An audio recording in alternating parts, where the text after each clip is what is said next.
Hi everybody, welcome back to the channel, and this week it is another unboxing. I've had this game a couple of weeks now, not had a chance to play, not had a great deal of hobby time, I've got to be honest. Hence, although I've had a few things turn up, not much else to post on the channel at the moment. Quite a lot going on outside of hobby things. However, I've still got lots of plans and ideas bubbling in my head, things I want to do, so bear with me and I will bring you more material very soon. Before I go through this unboxing, I just wanted to give a heads up to Andy Rourke at Form Square Games, just to remind everybody that his latest release, Maida and Capri, is now out on GameFound.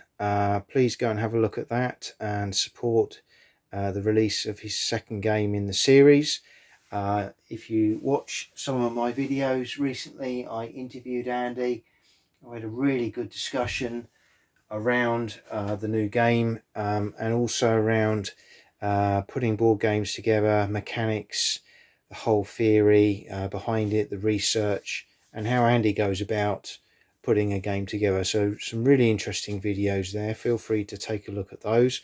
Likewise, I've done an overview of the game and also his first game, Eastern Empire, which was the Bonaparte invasion of the Egyptian campaign. That's worth looking at as well. Again, a cracking game. So please support Form Square Games where you can. But today, this video, I'm excited because this is my first game by VUCA Simulations. I've seen a lot of videos around VUCA games, and the one thing that always comes out from anyone owning a VUCA game is the quality of the components and the product. And this game was something I saw flag up several months ago, and I dipped in on pre-order through our friends at Second Chance Games. What appealed to me was it's all about the retreat from Moscow in 1812 by Napoleon, and it's something I'd been thinking about putting a game together about myself for a very long time. So when I saw this one had been released, this is Brian Asklev's 1812 Napoleon's Fateful March from VUCA. I was very excited indeed, and it was one that I knew I had to have in my collection. You can see it's a mammoth box, really nice artwork on the front. It just automatically, I love the white because obviously we're talking about the winter campaign here and terrible weather when this retreat happened. So it sort of sets the scene really nicely. And as always, we'll have a quick look on the back, and I'll just zoom that in a little bit for you in a moment. But it's a long game, 3 to 6 hours, 1 to 2 players, 14 plus, and it even has the historical period on a bar there. Complexity 4, with solitaire suitability, pretty much a no-no. So this is one I'm going to need to play with a couple of guys at the club probably, but lots of components. So I'll just zoom that in so you can see that. So we've got one board, 108 cards, 2 player aids, 14 leader screens, 4 counter sheets, a sticker sheet, rulebook, playbook, 54 blocks, 21 wooden markers, 4 custom dice, and 14 standee holders. So a lot of kit in this game. So just sets out the situation. Anyone who's gamed or interested in Napoleonic history will know about this famous retreat. It was a disaster really, but it wiped out a huge element of the Grand Armée and probably was the beginning of the end for Napoleon's powers in Europe. So this game simulates the invasion of Russia at the operational level. It's an easy to play card-driven system utilizing secret order placement, ensuring constant tension and little or no downtime. As befits a historical campaign, The game features a strong focus on logistic planning and march attrition with a set of simple but highly narrative mechanics. So again, for me, this isn't just a war game. This is all about the real nitty-gritties of campaigning, those logistical challenges, particularly with weather. In this case, things like Cossacks, extended lines of supply, etc., etc., are very, very important. So let's have a look at what you get in the box. First things first, again, really solid, strong box. Again, pretty much what I expected based on other people's feedback about VUCA products. You got these very nice, colourful booklets. So we've got the rule book here, full colour, nice sort of paper that this is printed on. 19 pages of contents, terms and concepts. You know, it goes through, it's nicely set out. Expanded sequence of play, a bit about resources. Again, I think I'm going to quite enjoy reading this. It looks nicely set out, lots of examples, hopefully quite straightforward. And then we've got a playbook as well, which again, really, really good. This is 22 pages and covers 6 scenarios, so you can choose which scenario you want to play, from the full campaign to shorter scenarios. So you've got the Eagles march on Smolensk. It kind of tells you the time and the period that you're playing over. You've got all your objectives, the cards.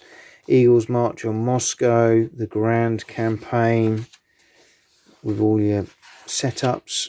Hollow Victories, scenario 4, again with all your setups. Battle of Smolensk campaign, start, is number 5.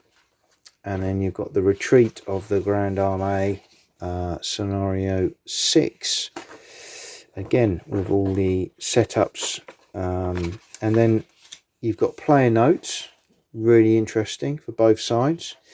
You've also got bit about the human cost of the campaign, the designer notes and bibliography. So some really interesting bits and pieces in there. Great stuff. So this looks like you have a block system here. I would suggest blue is probably French and green is Russian. These will need to be stickered, but not too many, not quite to Command and Colours scale of sticking and dealing with that. You've got standees as options as well for commanders. You've got little cubes, not too many, and then these custom dice, which look very interesting indeed. Yeah, I'm quite looking forward to seeing what they're used for. We've got 2 decks, a Russian deck and a French deck. You can see I've still got the tape around these, so I'm just going to take one of these off just to sort of show you what you get in the cards themselves. I'm going to open up the Russian one, just to show you a selection of the cards, how they work. Here we go. Right, so good card stock, really deep, rich greens. Lovely artwork. Look at the pictures on there. Beautiful. Very, very nice indeed. Lots of bits and pieces going on in there. You can see this is probably going to be a card driven game with various options on the cards. I'd imagine the numbers and the types of cards, what they can be used for. So they'll probably all mean something. Perhaps these little winter frosty snow elements will as well. So yeah, really nice. The Russian deck there, it's very, very nice components. And again, the French will be very much the same, but I won't bother opening that one. And then we've got these commander sleeves, look like screens. Again, I'll just take one out. So this is Napoleon's. These will fold and then sit I assume with that facing your enemy, and on the back here it tells you potentially what he can do. So we've got these for all these various commanders, Russian and French, which is quite interesting. So it looks like there's a lot of research gone into this game, and a lot of thought gone into how this is all going to operate on the table, which is really exciting. We've got a really nice map here, which I will get this board out in a moment. And then we've got, my word, there is a lot of stuff in here. So we've got the stickers. These I assume will be for the wooden cubes. So look very interesting. They look a bit like order cubes, but we'll see. Order blocks. We'll see what that's all about in due course. Then we've got counters. So these are the French. So these will be your standee commanders. And you can see some of the really nice artwork on there for the infantry. Really nicely done. Oops, they're popping out, so that's a good sign. They're coming out of there really easily. And then the back again, really nice artwork. I love this. Really nice. Very specific to the period we're dealing with, so I like that. That's really good. We've got some more French, and then we're into the Russians. Again, that similar kind of themed artwork. Let's just zoom that in a bit better if we can. There we go. Really nice again. Again, different commanders. It carries on another sheet. This is 3 of 4 sheets of counters. There's a lot of counters going on here, but I don't think necessarily a lot of these are going to be in play all the time, so hopefully won't be too overpowering. It looks like you've got your optional leader counters, so you can have them as counters or the standees, depending on what you want to do. Interestingly, it looks like the counters, when you pull them out, some of the heads of some of these guys are going to disappear. So maybe a little bit of a negative thing there. But I probably would use standees, to be honest. But nice to have that option. So that's all really good. So some really decent stuff there. And then we've got some really thick card QRS sheets. So this is sequence of play. Really nice. Like to see that on a separate board, so you haven't got to keep going to the rules. On the back, you've got probably a lot of the key elements you're going to use in the game, and that's the French one, and the Russians have got exactly the same, with their specific card options at the bottom, and again resolutions and things on the back. So really nice like that. Then we've got some more card here. So we've got a map legend. So this is pretty much explaining what you're looking at when you're looking at the map. So again, really nice. Card icons, what they mean. And on the back, French leader abilities, Russian leader abilities, and the weather table. And that's the same on both of these, I believe. Pretty much the same. So as you can see there, an extensive list of resources that you get with the game. I'm just going to set the map up so you can have a little look at that as well, and then we'll have a chat through that and we'll wrap up. But hopefully that's given you a really good flavour of what's going to be going on with this game. But let me just see if I can get the map out. I'm not quite sure how big this is. It looks fairly big. Just before I turn it over, I mean, this is the level of detail you get.